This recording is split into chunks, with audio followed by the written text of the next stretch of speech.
L'Iran, vous l'avez compris, acteur central. On va beaucoup vous en parler encore et encore. Pourquoi? Parce que l'Iran promet par ailleurs qu'Israël paiera le prix fort pour le meurtre d'un homme, Razi Moussavi. Il est le plus haut gradé des gardiens de la révolution en Syrie qui a été visé par 3 missiles israéliens. C'est en tout cas ce qu'affirme Téhéran. Israël ne revendique pas. Le crime ne restera pas sans réponse. C'est ce que promet le chef d'état-major de la République islamique. Pour continuer d'en parler, on va retrouver Nicolas Rouget. Bonsoir et merci beaucoup d'être avec nous, Nicolas, en direct d'Israël. Une fois encore, ce soir encore, vous êtes avec nous. C'est une musique qui monte que je vous soumets. Cette musique, c'est de dire qu'Israël aurait la tentation de provoquer de nouveaux fronts du côté du Liban, du côté de l'Iran, pour pousser les États-Unis à intervenir. Est-ce que ce sentiment de certains en Israël se fait entendre? Oui, alors c'est quelque chose qui court dans les esprits très clairement, en particulier parce qu'on sait qu'à l'intérieur du cabinet de guerre et dans l'entourage de Benyamin Netanyahou, il y a un certain nombre de faucons, hein, un certain nombre de la droite, de membres de la droite dure qui voudraient, d'un certain côté, profiter. Alors c'est peut-être le mauvais terme, mais d'un certain côté, savoir qu'on est déjà dans une confrontation militaire avec Gaza, autant aller plus loin et autant essayer de réduire au maximum la menace qu'il y a sur les autres fronts. On parle toujours de cette, à l'intérieur d'Israël et dans les cercles sécuritaires, on parle toujours de cette peur, hein, d'un certain côté, de cette confrontation à multifront. Et c'est exactement ce que Yoav Gallant a dit. On est déjà sur une guerre sur 7 fronts, on est actif, on répond sur 6 fronts. Et donc c'est exactement ça. Il se voit déjà là-dedans d'un certain côté. Après l'attaque qui a tué Razi Moussavi, on sait aussi que le chef de Tsahal était à la frontière nord avec le Liban et que l'armée israélienne s'était mise dans un niveau de préparation élevé. Donc très clairement, on s'attend à des répercussions à ce qui s'est passé à Damas.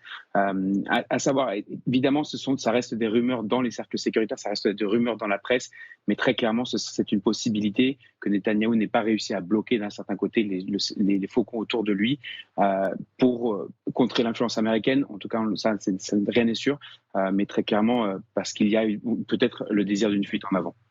Merci beaucoup, Nicolas Rouget. Alors, vous avez évoqué il y a quelques secondes maintenant Yoav Gallant qui a dit que maintenant il s'agissait pour Israël d'une guerre multifront. Pour mieux en reparler, je vous propose de l'écouter. Nous sommes dans une guerre à plusieurs fronts et nous sommes attaqués sur 7 théâtres différents.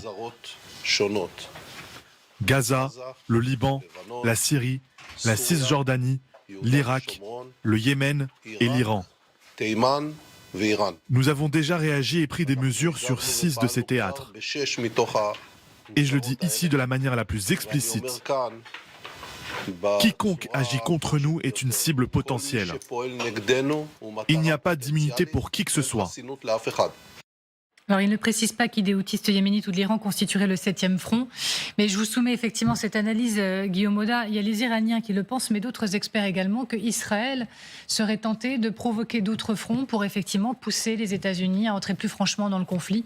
Qu'en pensez-vous? Il y a deux choses. D'abord, il y a le plan strictement intérieur. On voit bien que dans la position dans laquelle il est, à la tête d'un cabinet de guerre et d'un gouvernement de coalition, M. Netanyahou a tout intérêt pour sa survie politique d'être dans un état de guerre permanent. Donc on peut aussi lire ses déclarations dans ce sens-là. Il a été hier dans la bande de Gaza. Il a intérêt à ce que cette guerre dure longtemps. Et d'ailleurs, chef d'état-major de l'armée israélienne qui reçoit ses ordres du politique a dit que la guerre durerait longtemps parce que le politique lui dit la guerre doit durer longtemps parce qu'on doit démilitariser et démanteler le Hamas. Après, il est évident qu'il y a une fenêtre d'opportunité que veulent saisir certains généraux autour de M. Netanyahou. Pourquoi? Parce qu'il y a eu le précédent du 7 octobre, une attaque monstrueuse, des massacres monstrueux menés par le Hamas. Vous avez au nord un Hezbollah qui est 10 fois plus puissant que le Hamas. Le précédent, c'est que si le Hamas est capable de cela, le Hezbollah est capable également à la frontière nord d'une telle opération terroriste et d'une telle ampleur, et que la fenêtre d'opportunité aujourd'hui, elle est là. On a commencé à Gaza, si je puis dire, on peut poursuivre avec le Hezbollah, mais surtout, on peut aller taper l'Iran, parce que l'Iran est une menace qu'agite, et c'est une obsession de M. Netanyahou depuis un certain nombre d'années déjà, l'Iran est sur le seuil d'enrichissement nucléaire, l'occasion est inespérée. Et ce que c'est, M. Netanyahou, et ce que savent les généraux israéliens, c'est que si d'aventure Israël venait à attaquer l'Iran avec cette fenêtre d'opportunité, ça ne pourrait pas se faire sans l'appui américain et sans l'appui d'une coalition internationale, ce qui évidemment jouerait dans les intérêts d'Israël. Donc il y a une fenêtre d'opportunité, il y a un desiderata du côté de M. Netanyahou. Je ne suis pas tout à fait sûr qu'on y est quand même. Pour conclure sur ce point, Sylvie Bermann, la tentation d'un nouveau front par Israël, pour Israël, dans l'intérêt d'Israël? Je ne sais pas si, par exemple, si on prend le Hezbollah, si ça serait dans l'intérêt d'Israël. Ils n'ont pas gagné la guerre en 2006. Et comme cela vient d'être dit, ils sont 10 fois plus armés que ne l'est le Hamas, qui pour le moment ne cède pas. Donc je ne suis pas sûre que... Alors Israël a déjà tiré au sud Liban, mais je ne suis pas sûre qu'ils ont envie d'engager une guerre avec le Hezbollah. Alors, on avance sur un point que vous avez effleuré tout à l'heure, colonel, et c'est pour ça que je me tourne vers vous. La question des armes secrètes du Hamas. C'est une information du Guardian aujourd'hui. Un stock étrange d'armes américains dans lequel les Israéliens peuvent puiser à volonté pour bombarder Gaza. C'est ce qu'on apprend donc dans The Guardian. Israël qui peut piocher à l'envie dans ses stocks. Aux États-Unis, la polémique commence à monter sur la manière dont les armes servent à bombarder Gaza, dans des entrepôts, on ne sait pas où exactement. Il y aurait donc ces stocks estimés à plusieurs milliards de dollars tout de même, on apprend ça. Le stock créé dans les années 80, ça on le précise, pour alimenter les forces américaines en cas de conflit dans la région. Officiellement, c'est donc du matériel américain à usage américain. On va regarder les propos d'une ancienne responsable américaine de la défense qui dit que Israël n'est pas autorisé à simplement y prendre des choses dans ce stock et à le prendre gratuitement. Il faudrait une autorisation. Pour résumer, on va regarder la règle. On ne va pas la regarder maintenant en réalité, pardon, erreur de ma part, je rétropédale.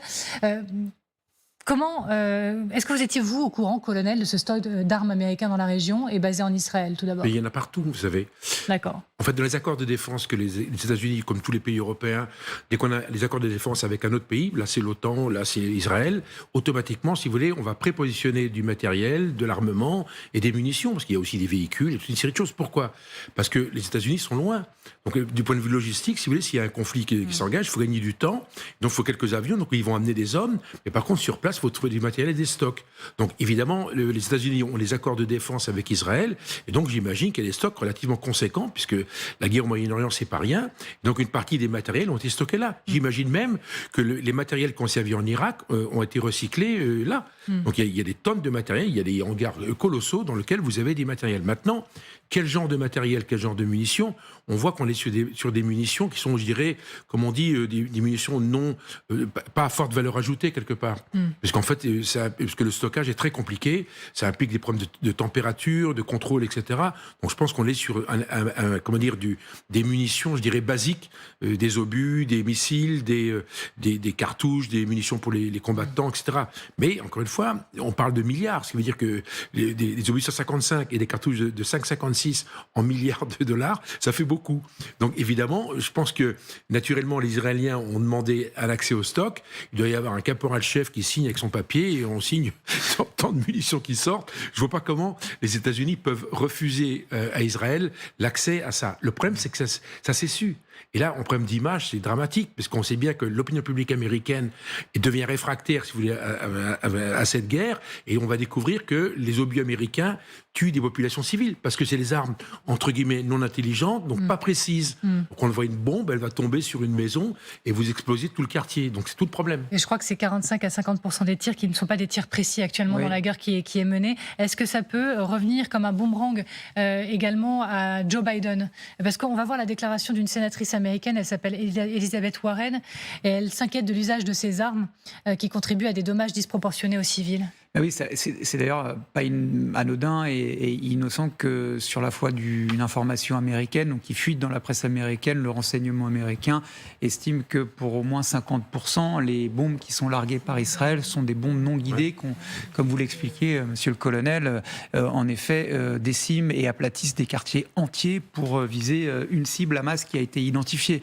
Donc ça, c'est un premier point. Ensuite, que les Israéliens piochent dans le stock d'armes, moi je vais rejoindre ce que disait le colonel, puis de toute façon, tout ça est et financer. Le montant de l'aide américaine à Israël, qui est une tête de pont clairement américaine au Proche-Orient, il s'élève à 3, voire 4 milliards de dollars par an.